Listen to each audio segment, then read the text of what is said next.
Welcome to day 4 of NCL's Pride of America. We are in Hilo on the Big Island today. We left Maui and overnight, NCL's Pride of America steamed ahead and docked this morning for our adventures.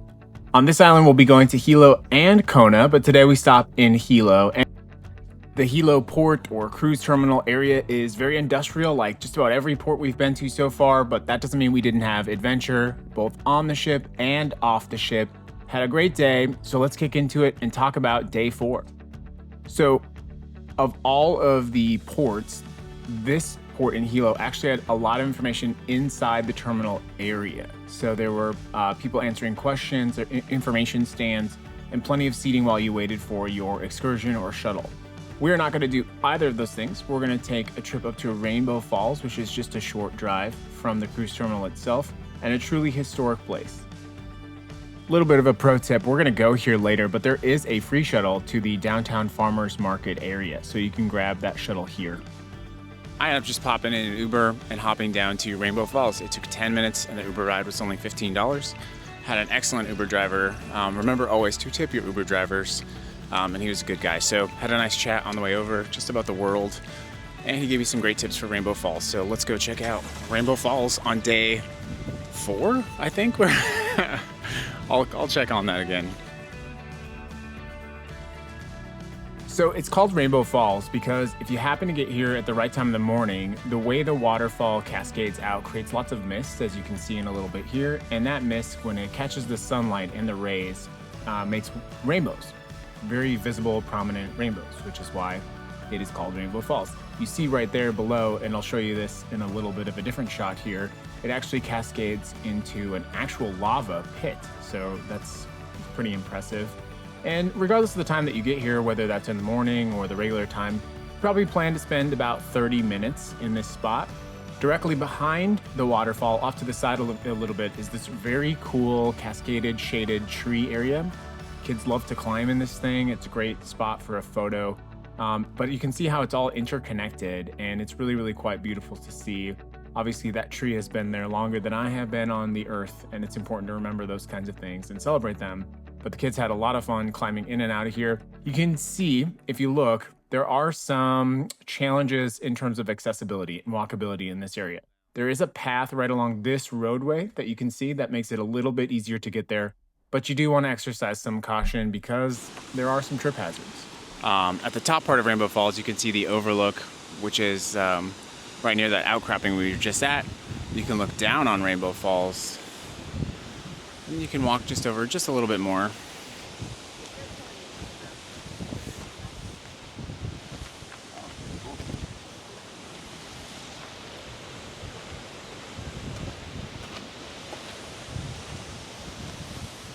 And as far as self-paced excursions go, if you were looking to, do something on a budget without paying, you could, I think you'd probably have an excursion company take you here.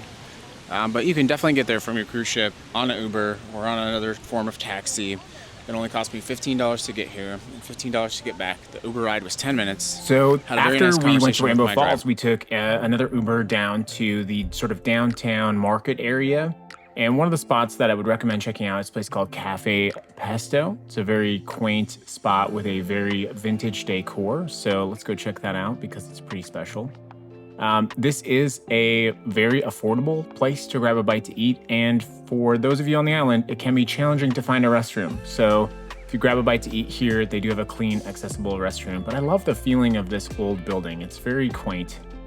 Cafe Pesto is highly rated and it's obviously well-deserved. The environment is super comfortable and it's very clean and the people are all very nice. After this, we just walked a couple blocks over to the market where you can see these amazing, incredible fresh fruits. It's just really visually stunning to take it. Obviously, as you can see, the prices on a lot of these items are extremely reasonable, but the thing you really need to make sure that you're keeping in mind when you're traveling in Hawaii is a lot of the times if you purchase something like this in a market, you may not be able to bring it back onto the ship. So do try to be mindful.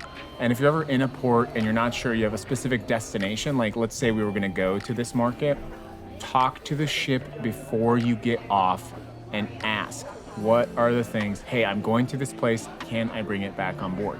I think of like Alaska, for example, when people would go fishing and they would literally bring the fish on board, but there's a very specific process they follow to make that happen. After checking out this market, we took a very short walk to a great restaurant, highly recommended. It's well rated, called Pineapples. I had this wonderful curry dish, got a great beer, and then Ashley had this amazing poke tower, which I have to admit I did grab some of. Lunch was exceptional. It was pricey, but it was worth every single penny. So after lunch, what did we do? Also, a little bit of a tip for you here. If you're looking to grab some last minute essential items, there is a KTA, which is a grocery store right across the street from Pineapples, all very walkable from the downtown area. Pricing, very reasonable. So if you forgot to grab something or you need to grab an essential item or toiletries or something like that, this is a great place to be able to do that. They also have bathrooms, although I can't speak to whether they were clean or not. So if you're looking for a place to grab some essentials before you hop back on the ship, highly, highly recommend you check out KTA. The pricing, just for the pricing alone. But they also had like a lot of local Hawaiian items that were sourced locally, so you can pick those up. You want to grab some local candies or snacks. Definitely put it on your list. Interestingly, this store is for some reason not on Google Maps.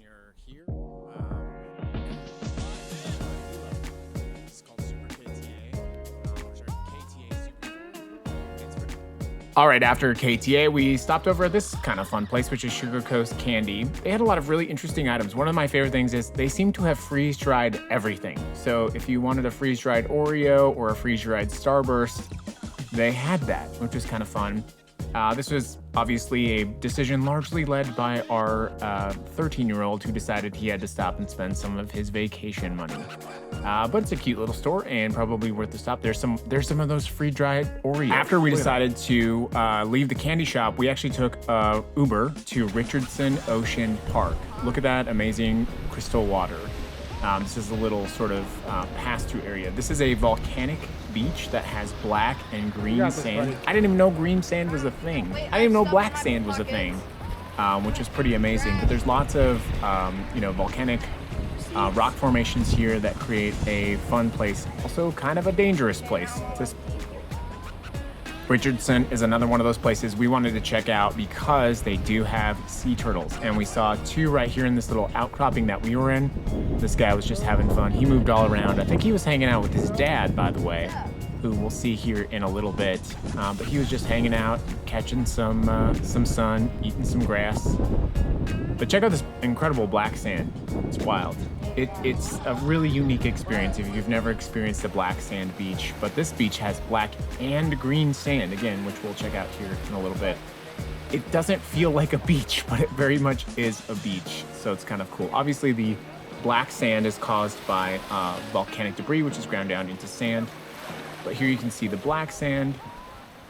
And as I go up a little bit here, you'll see how that turns into green sand.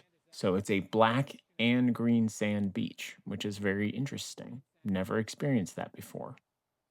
When it cascades and mixes with the water, I don't know, it's a very special experience.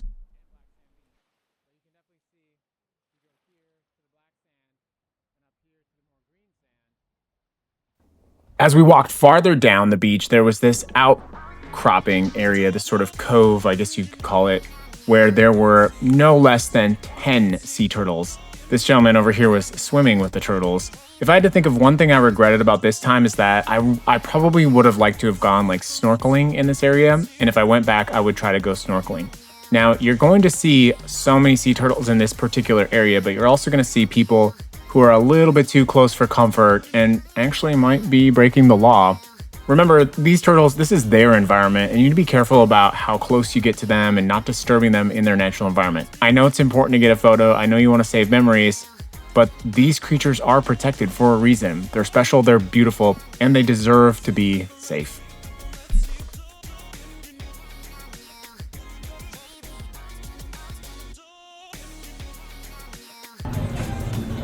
All right, so now we're back on the ship after getting to see it. We've counted a total of 10 turtles. So that was awesome.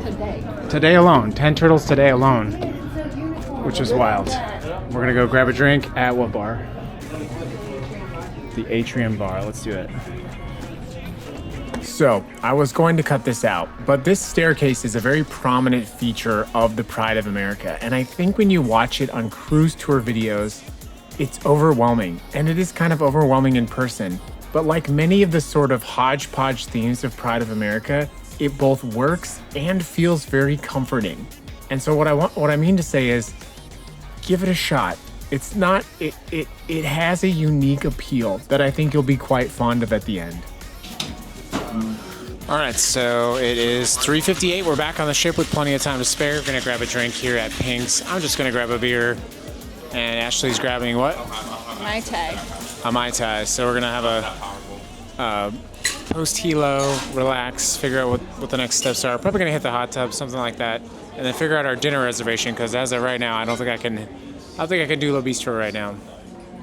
All right, it's Tuesday, August 5th. We are leaving Hilo. We're gonna go circling around the the Big Island. We're gonna go all the way around from Hilo to Kona. Tonight, it's about 6:34, and we've got a specialty dining. Hey, good to see you, buddy. So we're gonna head on down to deck 6, right there, and we're gonna go to first a Cruise Next presentation, which incidentally, I'm starting to become a fan of Cruise Next. I think I've underutilized it in the past. I've kind of thought it was a gimmick. I'll tell you a little bit more about it. So let's go check that out today. As you can see, the live music is popping by Pink's Champagne Bar. It's grooving.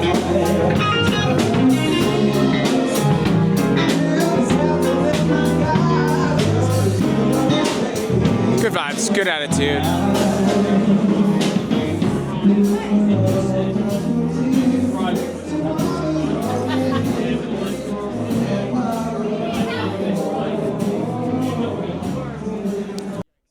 All right, so now I'm headed to Gold Rush Saloon, and we're actually going to attend a Cruise Next presentation. And I got to tell you, this was the cruise that finally sold me on Cruise Next. I think we've been missing out. Cruise Next is a really good way to get extra value for your dollar.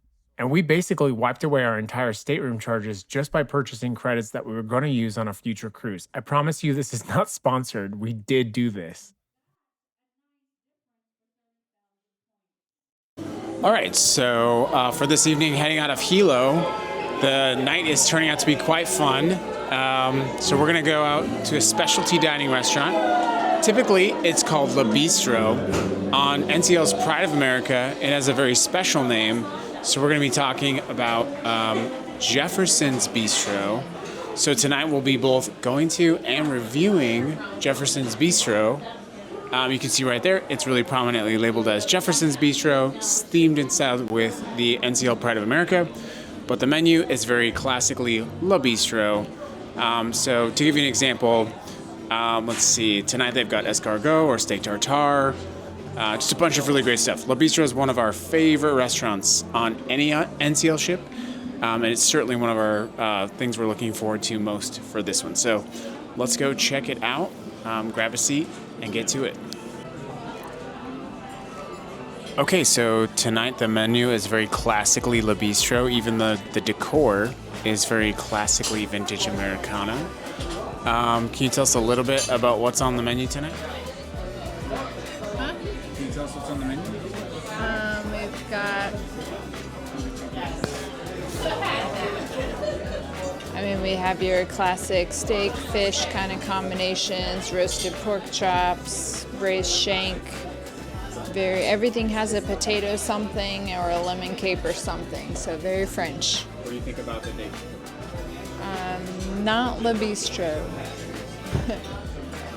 It's interesting,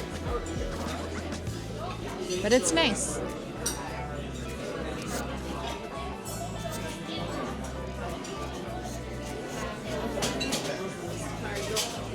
Okay, so we're gonna start out with some wine and some bread, and then we'll dive into what we're gonna have for the main course, and we'll see you back in a little. One of the things Ashley loves about this place is they bring you out a butterbell. Which is what?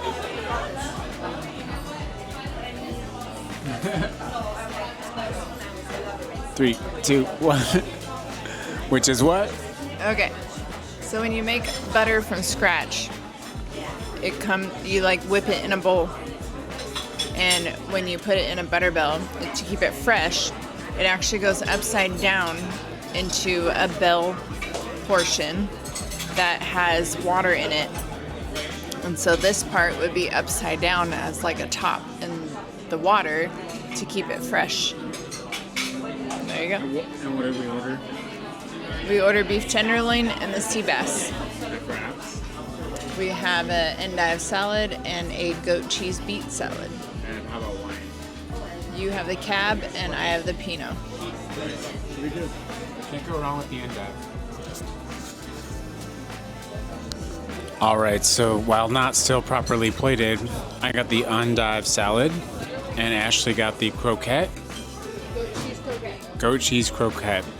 Came out exceptionally well plated and very quickly. It's going well. We got some good vibes.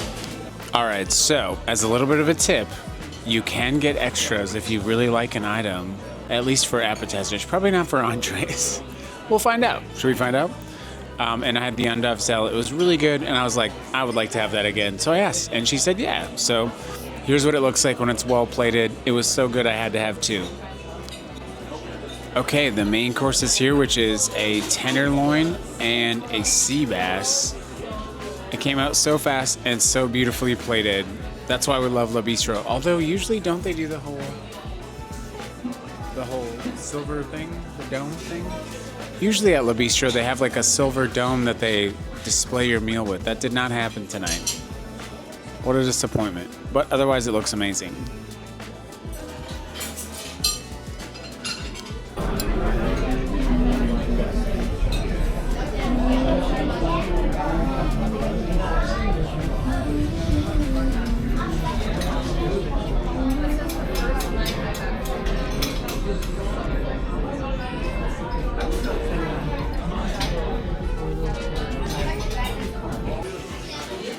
All right, so one of the things that I love about specialty dining on NCL is that the staff is just top-notch, the experience is over the top, and Jefferson's Bistro, aka La Bistro, on NCL's Pride of America was top-notch, and thank you, and really great. And it is a must-recommend. The decor's a bit funky, but it's classically La Bistro and classically specialty dining. There's really nothing comparing the two. We've already used our specialty dining package, so this total was $60 upcharge times 2 plus gratuity, $144, and then if you want to add anything else on top of it, that's what you're looking at. But it is definitely a specialty dining experience, and it was definitely 5 stars in my view, and they did a great job. If you're looking for specialty dining on NCL's Pride of America, Jefferson's Bistro is a big high five, and I would definitely recommend it. Well, after a really nice night at Jefferson's Bistro, aka La Bistro, it's kind of nice just to stroll around, walk some of that off on the beautiful ship deck. Pride of America has a very unique lighting setup out here. It's like almost like a tungsten lighting. It's just kind of haunting, but also very beautiful at the same time. So I'm just gonna finish up the night. We were gonna go to a comedy show, but you know, honestly, if I'm being honest with you, we watched the first few minutes of it. It just wasn't for us, so I think we'll walk around the deck and head back up to the room, get an early night, and we'll be back tomorrow for our day in Kona. Oh no, we're getting to that point. We're officially at the end of day 4, and tomorrow we're going to be on the other side of the Big Island in Kona. We've crossed the halfway point of our 7-day cruise on NCL's Pride of America. I really appreciate that you've joined us so far. Kona is a very special place, and there's a lot that you can do again without booking an excursion. There's very accessible beaches, lots of great shops, lots of good history. I am going to ask you please to consider subscribing to the channel. It does help us to create this free content for you to help you plan for your travels, whether that's on NCL's Pride of America or, you know, any other of our travel adventures. Our channel, we're big fans of NCL and Princess, so you're going to hear a lot about those two ship lines from us. Tomorrow, Kona, first tender port. So if you don't know what a tender port is, do some homework before you watch the video. Thank you so much for joining us on day 4 of NCL's Pride of America. It's been a special cruise so far, and I hope these videos have helped you to acquaint with the itinerary, the ship, and I hope you're getting excited for your vacation on Pride of America. You're not going to regret it. We'll see you then.